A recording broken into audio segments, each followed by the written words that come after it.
All right, today I wanted to talk about RRR, which is a Bollywood movie, which stands for Rise, Roar, and Revolt. It's a Bollywood movie which I have not really watched many at all Bollywood movies, period. But I heard about this one from an unlikely source. There's a guy me and my wife watched called Boylai Hobby Time, and he does little miniature scenes, minifigures, diorama sets of it. And he did one of this scene, and it really made me want to read it because watch it because it was awesome. So, because the way he was describing it and the scene was just really cool. So I wanted to watch it and hear it, and I'm so glad I did because it is such a good movie. It's such a fun movie. It's absolutely amazing. It's unlike a lot of stuff that I've seen, so I really appreciate that. And it's incredibly fun, and then you do some awesome things with the story, really fun things with the story. So we'll get into that. So the story opens with basically we have a village girl in kind of a whole in a fairly poor, remote village setting, and we have a young girl who, let's see here she is. She is drawing, I guess, a henna tattoo for an older white lady, and she stands out because everyone else is Indian, of course. And so we come quickly to understand that, hey, this is like the 1880s or something British India. Or somewhere around there. I don't really know the history of India super well. I know it very broadly and everything like that. So I know this is kind of roughly about where it is. So what you have is Britain's occupied most of the world, and India is one of those places. This is before World War I, when Britain loses their entire empire in World War I. But before that, they run and rule. Basically, they have the largest empire in the world, bigger than Genghis Khan, because they control the most land mass. Maybe that's cheating because they owned all of Canada, and Canada's like 90% ice, and there's a lot of it. But either way, so we have a white lady here, and she's doing it, and it's a very, very idyllic sort of situations where the young girl is doing this. She has a lovely singing voice. She's singing. I'm gonna do my little musical notes or something like that, and then that. So she's singing, and it's really nice and everything like that. And then lo and behold, the husband, Mr. White Lady, or Mr. Man, Mr. White Guy, shows up, and he shows up with basically a whole bunch of deers that he's killed. So it's insane. It's like times 8 or something like that. So what you get instantly is this is excess. He's killing for excess. This is not killing for food. This is killing for sport and excess, and kind of this excess, almost cruel aspect to it. And the lady turns and goes, "Oh, I would like to take her with us." And he goes, "Okay, give her some money." And so, Edward, their butler, assistant man, gives some money. The villagers are like, "Oh, they're giving her money because she sang so well. Thank you." And then they take it, and then the people, they basically just kidnap her. They just take her and put her in the car, and they're getting ready to drive away. The mother tries to stop them because obviously her daughter's just been kidnapped. This is absolutely horrifying. So she's running after them to try and save them. And you have this brutal scene where one of the guards is getting ready to shoot her, and the governor, what we've kind of are introduced as the governor, Mr. White Guy, the governor, let's see, there we go. The governor says, no, don't shoot her. Do you know the worth of that bullet? Do it some other way. And so he takes this branch and beats her with it. It's really brutal. But basically what it is this is a great way of setting the scene. We have the scene. We have the bad guys. We have this evil lady who just kidnaps the girl. We have Edward, the guy who makes it happen. And we have this dynamic where they are these poor villagers who can't stand up for themselves, and this other guy who's doing this evil deed. So this is the step one. So what we've done here is we've successfully established an antagonist and kind of set the scene for what it is. So we are against whoever's pro-kidnapping and for people who are going to stop the kidnapping. So this is kind of priming the pump. So this is the intro scene, and then we cut to a fairly different scene, kind of quite different from there. What we have is basically there is a police compound, And you have this police compound, and they are completely surrounded on all sides by a bunch of angry people who are a bunch of angry peasants. You kind of get the idea. But basically, there's like thousands of them. All right, so and basically there's surrounded by an angry mob that's getting ready. And again, the mob continues into as far as the eye can see. And people are getting ready. It's very quickly escalating into some sort of bad situation because they're completely surrounded. It's kind of like a comically bad situated police headquarters or outpost, basically, because they're just fully surrounded. There is no way out. And so what it is it keeps developing, and we kind of introduce to this guy, this mustachioed man who we come to know as Raju.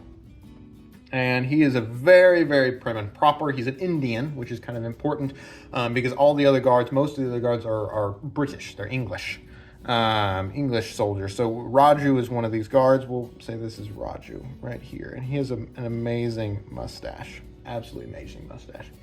And so from here, and then basically there's one guy who like throws a rock, and the British captain says, "Arrest that man." And of course, it's a little bit absurd because this guy is surrounded by thousands and hundreds of people. But the British guard's like, "Arrest him." And it's kind of thrown out haphazard. But then Raju suddenly stands up, gets his baton, and jumps, magnificently leaps out of the gate and goes over and starts fighting his way through the crowd. And he's just surrounded by people, and he starts chasing after this guy. And he's fighting his way. He nearly gets surrounded, nearly gets collapsed in by all these people. But then he beats them off, and he fights, and he runs, and goes, and then he gets surrounded and beats them off. And he's continually, you see this indomitable, insatiable fighting spirit as he's constantly fighting through this just swarm of people. And eventually he does actually grab the guy and arrest him and bring him to justice and everything. And everyone's like, "Holy cow!" Basically, there's a whoa moment where everyone's like, "Oh my gosh, this is absolutely insane." So he does this impossible task, and then we cut to a scene where they're doing promotions, where they're like, "Congratulations, everyone, but only 3 will get promotions." And you kind of see one guy gets promoted. Oh, a British guy, very interesting. And a second guy gets promoted. Oh, another British guy. And again, this is out of all these local native Indian population. Again, I don't know anything as far as the subdivision of Indian peoples or cultures or anything like that. For me, it's just India because I'm kind of ignorant on that aspect. But for the Indian guys, and then the third person, we're watching to see if Raju, because he gets, he's just done this amazing task, and nope, it's another British guy. So Raju gets completely passed up for promotion, and you just see the whole injustice of it all. And so what it does is this introduction for his character is you don't really know what to think of him because he's beating up a whole bunch of people. But then again, the mob, he's kind of outnumbered, 1 to 1,000. So it's kind of hard to see him. He's not punching down. He's amazing. He's got this amazing physique, kind of this area. And it's just, you don't really know what to think of him. However, we do admire him. He's incredibly strong. That's kind of an equivalent. He's amazing. He can do all this amazing thing. He can go, get this guy. But it's not like he's clearly the good guy or anything like that, because we're not quite sure what to think. Because, we just had this whole scene where, hey, it seems like the British are the bad guys. It kind of is very clearly pointing the finger at, this is the bad guy. And then we have this scene where this guy is working with the bad guy, but he himself is very honorable. And then we have this idea of this absolute injustice where he gets passed up for promotion. So think of this when you're introducing, because there's 2 significant main important characters that we're going to be introducing. So just keep that in mind with how they're introduced, because their dynamic is going to continually be in flux and kind of provide the main bulwark for the story. It's their friendship, which is going to be it. So then we cut to another section where they're all sitting at a desk, and the Nazim is, I guess, some important guy. Again, I don't fully understand all of this, but the Nazim is like, "Hey, watch out. Someone is going to come and rescue the little girl." And everyone's like, "It's just one guy. It's just one guy. Like, it's just one guy. Okay, whatever. All right, whatever." It's just like, very much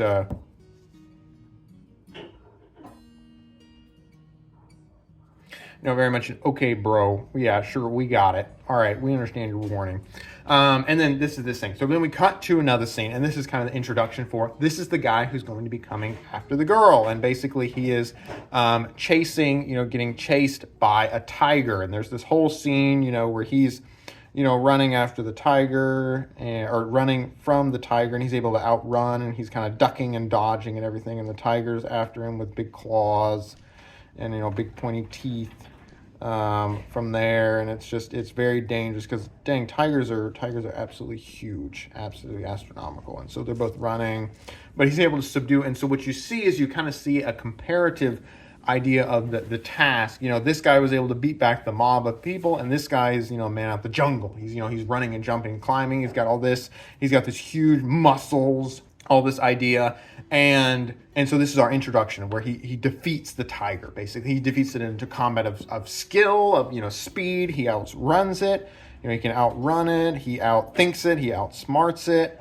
And then of course he's stronger than it when it's basically when they have this trap set up, but then the trap fails. And he's holding it, trying to hold the tiger back with these ropes. He's able to hold it. So it's this, you see this continual idea where he's able to overcome some branches are hitting my roof. I don't know if that can be heard, but they're hitting my roof and squeaking. And basically you got this continually, he's better than the tiger. And this is what we're doing, is we're establishing him as a strong character.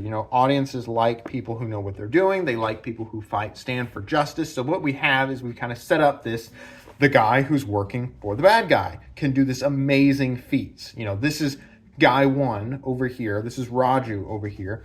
And this guy's name is Bheem over here. And this guy can do this amazing thing. So we're setting up this sequence because we're waiting to see when the two characters will inevitably meet. What's going to happen when they meet, because we have these two awesome characters that we're building up. So anyway, so Bheem goes, and they're going, and he's working at a motorcycle shop, kind of a small motor repair shop. And there's this British soldier who comes up, and it's like, hey, repair my bike. He says, repair my bike because you cheated me. It should have repaired. And then Bheem shows up and is like, oh, no, it's no big deal. Look. And he flips some switch and then starts the motor. And then there's this other girl who's with the British guy. He's like, oh, my gosh. She starts laughing because it's hilarious because this guy's silly.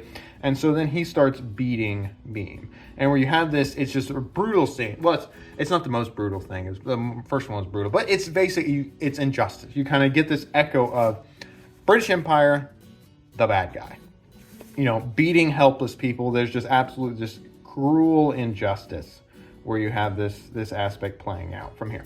And Bheem is beaten, and he kind of just lets it happen, which is kind of a contrast. So we see the differences in the characters where he knows how to hide his true strength, where he hides it, basically. And they're like, why don't you show him? He's like, listen, it's going to get us all killed. We can't do that from there. We can't do this. We have to keep hiding. But it's just this idea where you see this character, where you're setting up for the British Empire and what is kind of forcing everything from there. So, and then we switch to the governor and all the British Empire people are having a scene where basically they're like, all right, the Nazim has warned us that somebody's after her. We need to go find him. And they're like, okay, what do we look for? And they're like, we know nothing. We don't know anything at all. This is what we have. Nothing. And then so the governor's wife promises a special promotion to whoever can find him. And Raju appears and says, do you want him dead or alive, basically? And of course she's like, we want him alive, but we'll still pay you if you bring him dead, basically from here. So Raju's taking up the challenge. So again, he's trying to find one person out of a whole many. So he begins trying to say, okay, this is probably, this is some anti-revolutionary sort of idea of type of behavior, rebelling against the British Empire to come kidnap this girl or rescue this girl back from here. So he's like, all right, we're going to start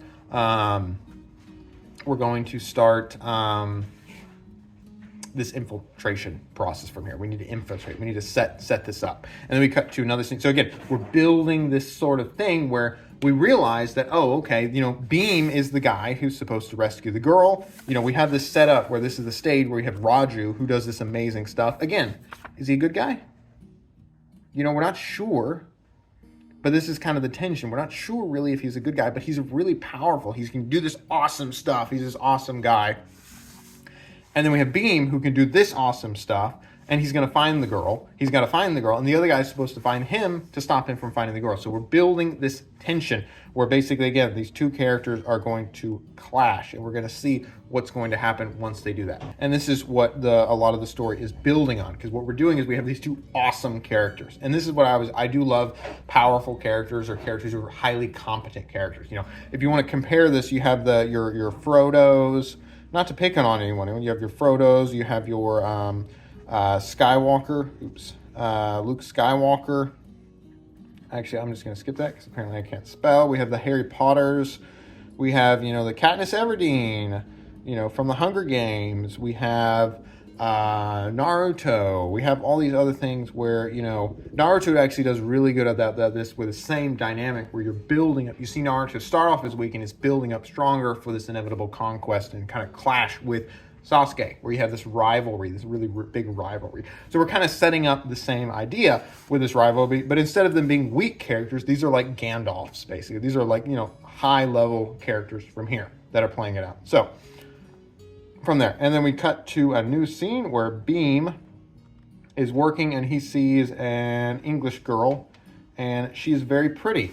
And also she's very kind because she stops somebody from getting beaten. So, the bar is low, but she's really pretty, and he sees that she's different. There's this immeasurable distance. So he plans to befriend her, basically.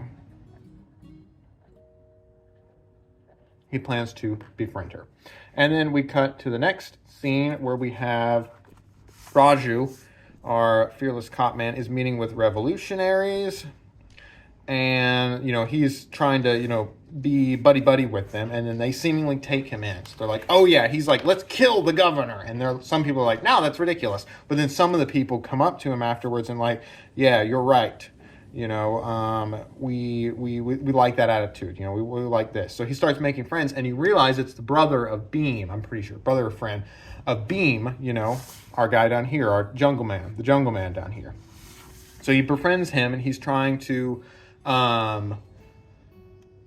approach him and stuff. And so they come up to a checkpoint, with a guard. So he's walking along, and then Raju is like, hands his officer paperwork to the guard, and he goes, play it cool, I'm undercover. And the guard takes his papers and takes it back to the officer and looks at them, and then the other officer goes, yep, he's good, he's an undercover policeman. And the guard takes it back, and then the guard salutes, and then Raju's like, oh no.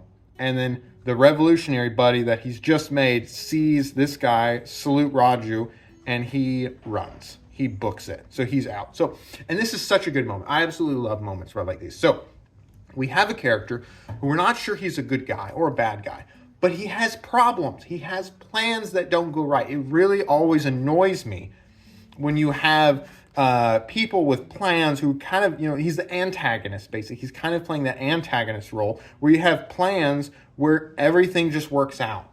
Because I'm evil, all of my plans work out. But then the good guy has to constantly overcome this and overcome that and overcome. And it's presented in a way where it's like, listen, he had a really good plan, but somebody else just screwed it up. And so then they have to go chase the guy. But it really humanizes the character. It really and you present it in this way. Because usually they'll have an idea of, the plans are foiled and stuff. But it's the building up of the plan. So it's not, at the end of the plan, it's foiled at the last minute by the hero. It's every step of the way that leads up to, the client, the main point, the main combative aspect that they're going for.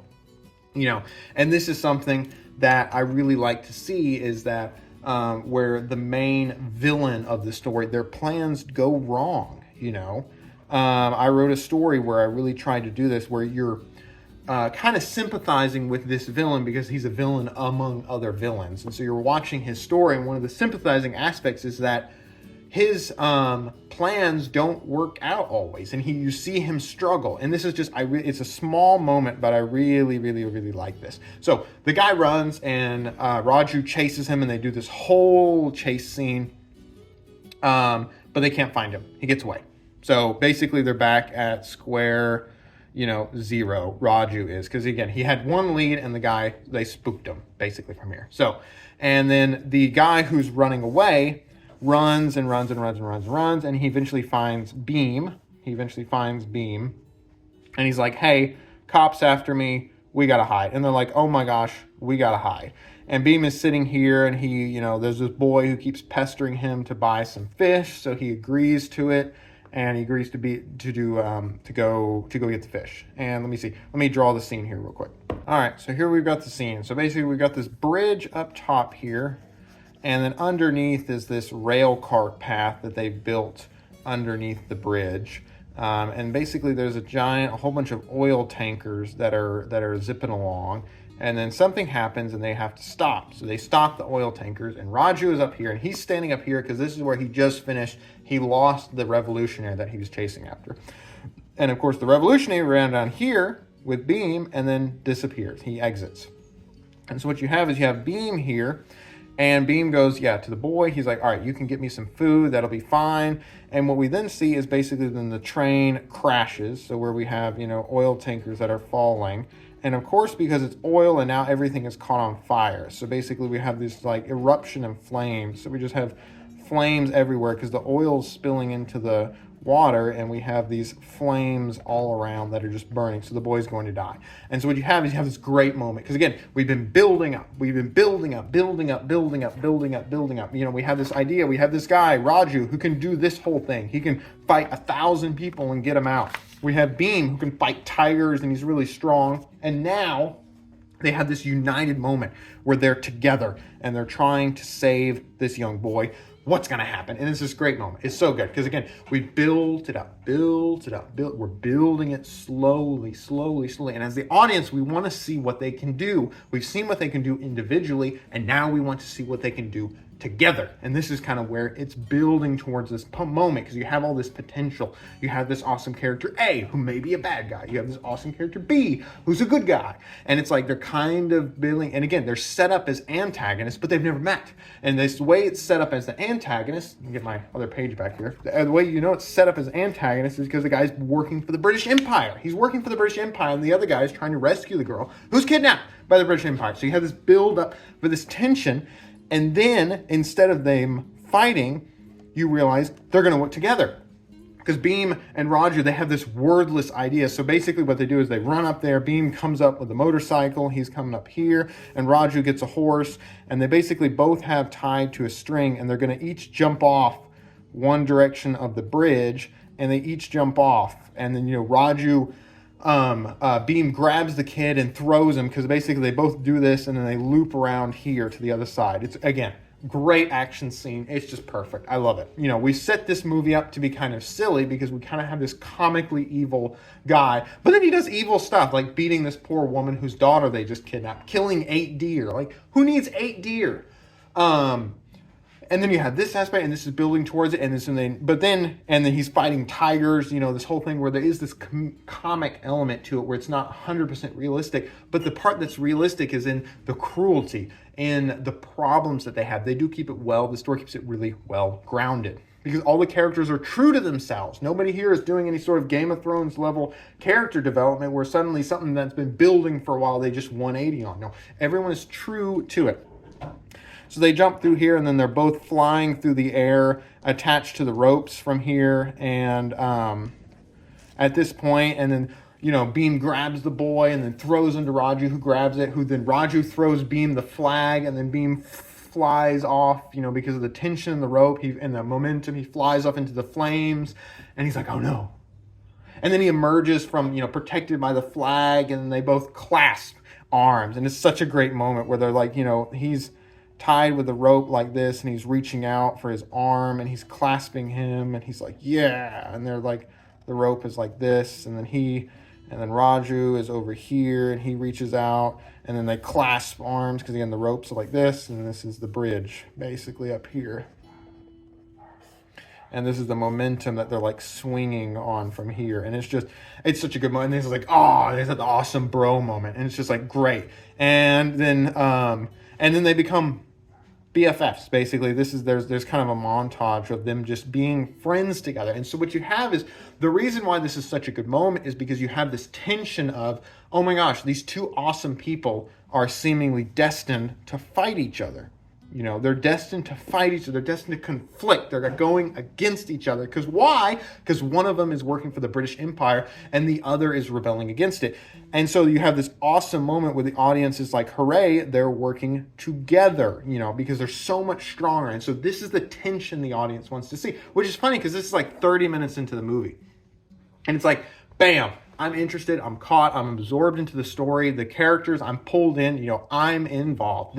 I'm going all out. This is going to be awesome. You know, I'm involved, I'm all into this story. I want to see what's going to happen from here. Where is it going from this point? And this is kind of what the story does such a good job of building towards, where there. And then they have this hero montage where they get to light this weird thing.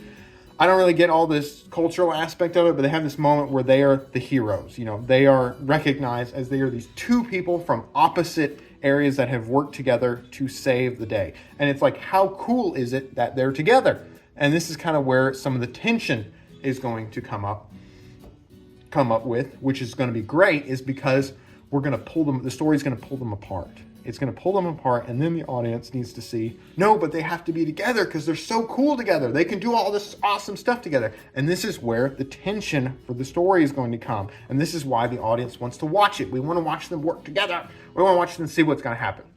So they have the BF Best Friend Forever montage, which it's great. It's really fun. It's just them being regular bros, like just being cool. They have competent main characters who want to be friends, basically.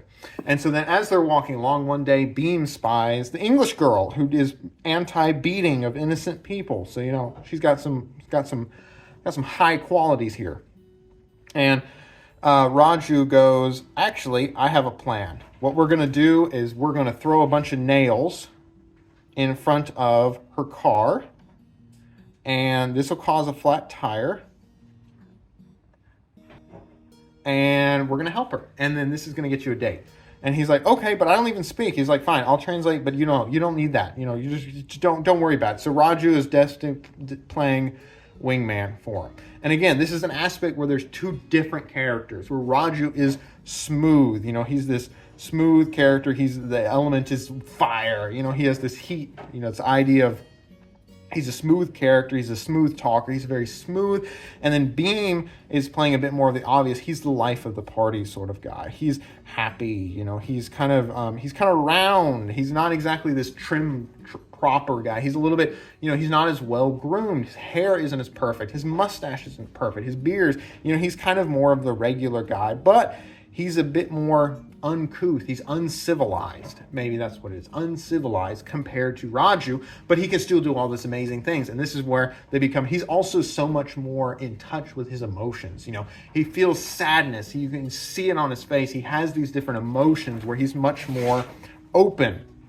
He's much more open to it. He's not like this closed character of Raju. But this is their dynamic, and this is what makes them so good together. And so Raju plays wingman for Bheem, and then the car tire blows, and then the girl whose name we learn is Jenny, she's like, oh no, can you take, and you know, Raju's like, oh, he'll take you on a date, and she's like, great, let's go. And he's like, what? And so they go on a date, basically. It's not really a formal date, but she wants to go shopping, and so Bheem takes her shopping on the motorcycle because the car is going to be down, and you know, Raju says, oh yeah, the car is going to be, you know, the tire is going to be down for like 5 hours, you know.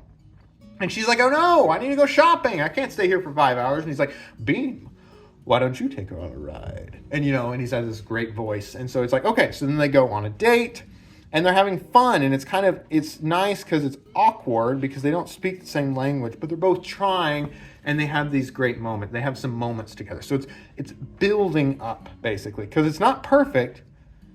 You know, Bheem isn't this amazing suave guy, but it's not too awkward. It's not painful to watch. It's just kind of like a little bit like, okay, I don't really know what can they do, but Bheem is all about it. She seems to really like him, and so there's basically, you know, pluses all wrong. She invites him to a party, and then it turns out the guy who beat Bheem, the British guard, shows up again and is actually working to protect Jenny, the English girl.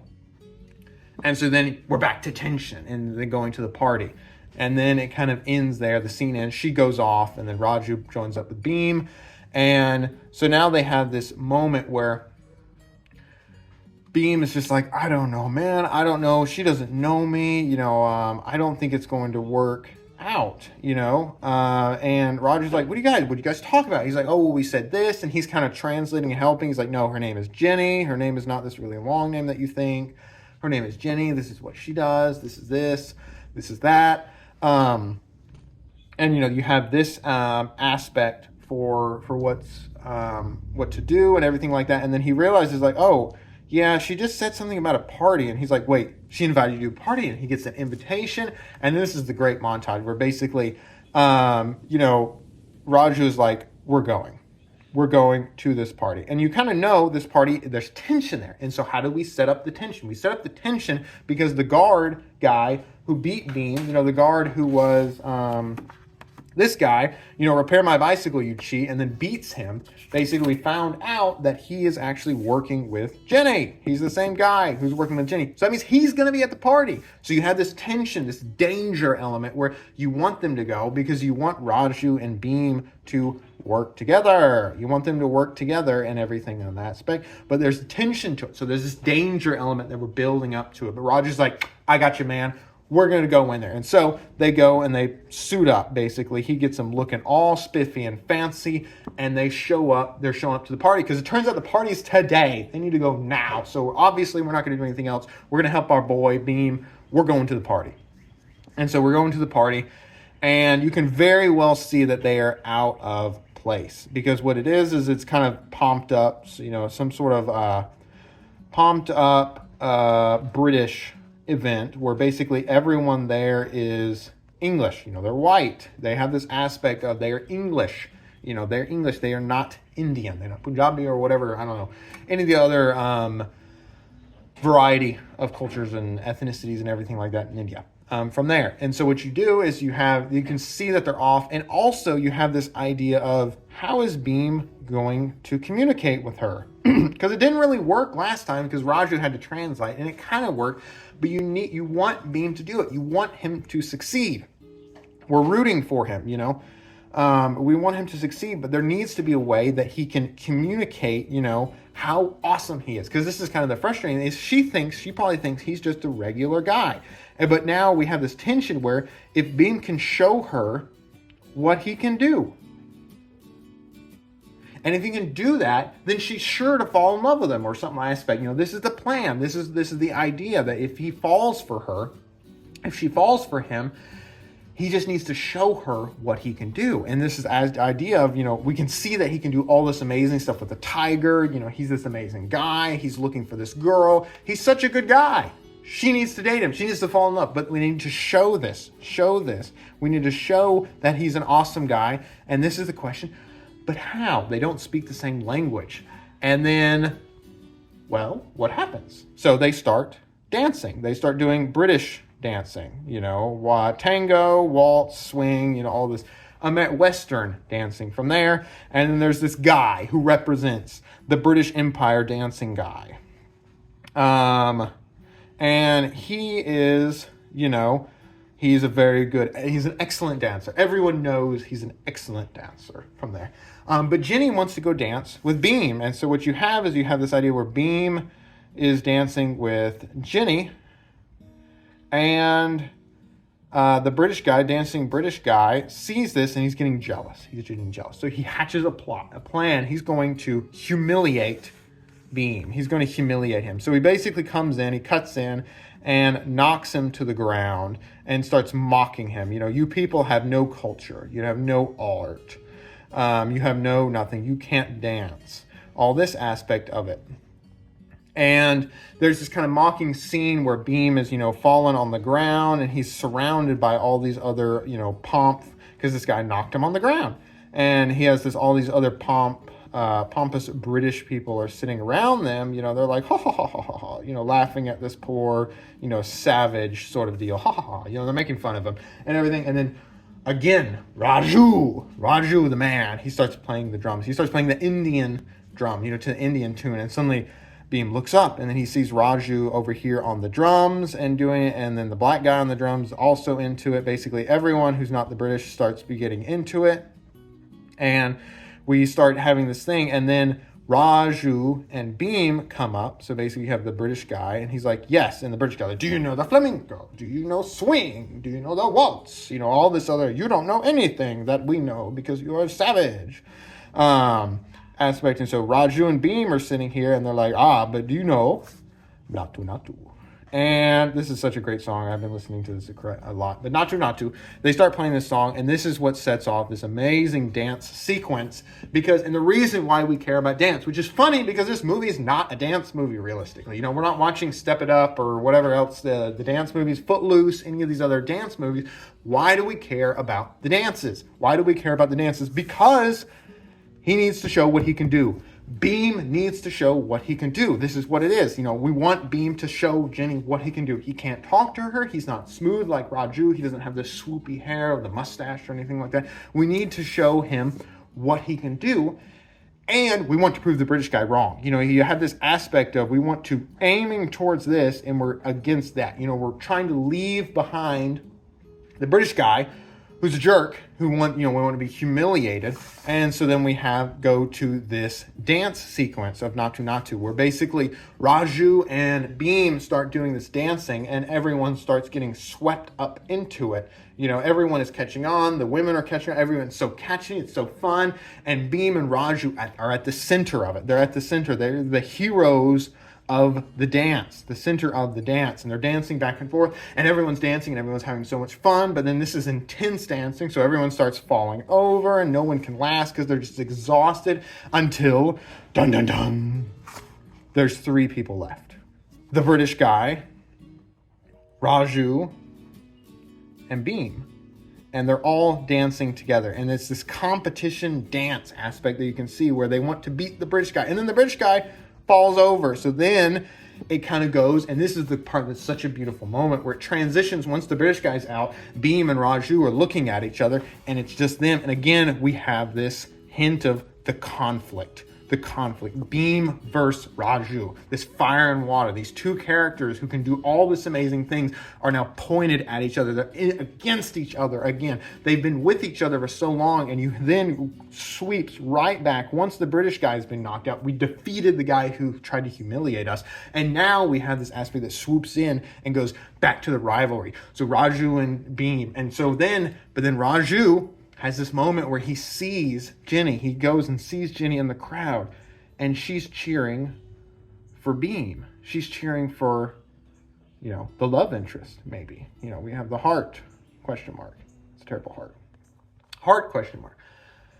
And Raju start thinking, but basically Bheem is just concentrating on dancing. He's moving back, shaking them hips, bam, the music's going. From there, it's this intense moment, and Raju makes this decision. He falls. And Bheem stands up victorious, He won the dance competition. And Raju, and you get to understand that Raju let his boy win. He let his buddy win. He let his brother win. And it's just this awesome moment because it's just like, that's perfect. That's so good. And again, it's this tension of how good are these 2 characters together. When they're together, you have this point where they're set up to be rivals, but then they work together. And this is the tension that the audience is hanging on, that the story builds on, is because the audience just wants the 2 characters to be together. They want them to work, but then situations are set up to where maybe they won't be. And this is what drives in, which is funny, because this is like an hour into the movie. This is so far like an hour into the movie. This is a 3-hour movie or more. And this is where it's going so far. It's just like, it's so funny to me that all these movies, you can't wait to make a movie where people can watch through the boring intro or anything like that. This is a movie to study, because this is the movie that you can see. He does all the right things to get the audience engaged, bring them into his story. And so what you have then is you have this great moment where then Bheem is able to be the successful hero, and Raju plays the wingman. He takes one for the team, and we know that. And this is the other reason where it's like, again, you have this cool, collected, perfect guy. Everything, he could do everything right. It's so easy to hate a character like that. But what happens? Well, something bad happens with his plan. The plans don't work out. He's human. And then now he's doing this great moment, this great, awesome thing for his friend. He's playing the wingman. He's rising above. He's not letting his pride take over or anything like that. And then what we have is basically then Bheem and Jenny go driving off. They go to visit Jenny's house. And then Raju notices something. He notices some paint on Bheem's hand. It's exactly like the paint from the revolutionary that he was chasing earlier, Bheem's brother. And he starts going, we're going to find him. And immediately we're back at this rivalry tension. We're immediately back at this rivalry now. So once they've had this amazing moment, and this is what keeps the story going. Because again, if the movie just ended right after the dance scene, that would be one thing. But now we're going on and on and on to the next. And this is what sets up the next rival moment. But yeah, so again, I'm absolutely loved watching this movie. This has been, I highly recommend it. It's just an absolute fun. The song Natu Natu has been going through my head all weekend for this. So yeah, so I just want to kind of highlight what this story does well, because it's a really fun story. It's a unique story. It's not one that I'm really familiar. I haven't really seen too much of this, but it's such a good buddy movie. And this is the thing, their friendship is what drives the story. And I kind of wanted to highlight and talk about what is, and it's this tension. It's this tension that these are two highly competent, amazing characters, but they're set up to be rivals, and we want to see them work together. This is the rivalry aspect that really comes into play. So, but yeah, that's all I've got. I hope you guys enjoyed this, and I will see you in the next one.